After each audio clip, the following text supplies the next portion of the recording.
મારું નામ આશાબેન વિનોદભાઈ મંગળે। અમે આજે સ્મીમેર હોસ્પિટલ આવ્યા છે। કાલે જે આપણા સમાજના બે મજૂર અને એક કોળી સમાજના એક મજૂર એમ રતિ જ્વેલર્સમાં જે ઘટના બની છે, જે ગેસના ગુંગળામણના કારણે જે આપણા મજૂરોનું ડેથ થયું છે, એના પ્રદર્શન માટે અને એમને ન્યાય મળે એના માટે અમે આવ્યા છે। અને જો એ લોકો મજૂરોને ન્યાય નહીં મળે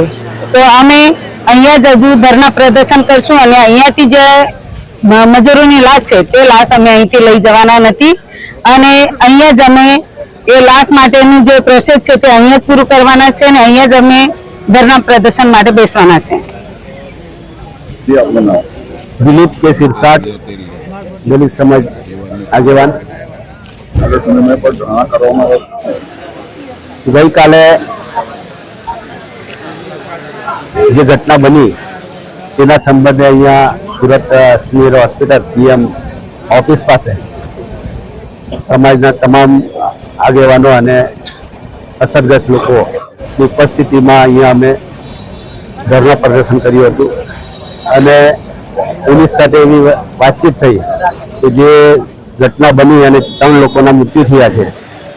કે ગેસના ગુંગળામણથી જે કંપની છે જ્વેલર્સની એ કંપનીના માલિકની સામે એફઆઈઆર દાખલ થાય અને આજે જે ગુનો દાખલ કરવામાં આવ્યો છે તેમાં એફઆઈઆરમાં એ નિલેશભાઈનું નામ દાખલ કરવામાં આવ્યું નથી, માટે એમનું નામ દાખલ કરવામાં આવે અને એટ્રોસિટી એક્ટ મુજબ એમની ઉપર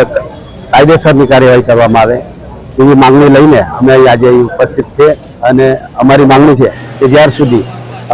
નિલેશભાઈનું નામ મુખ્ય આરોપીમાં નાખવામાં નહીં આવે ત્યાર સુધી અમે આ લાશોને અહીંથી લઈ જવાના નથી।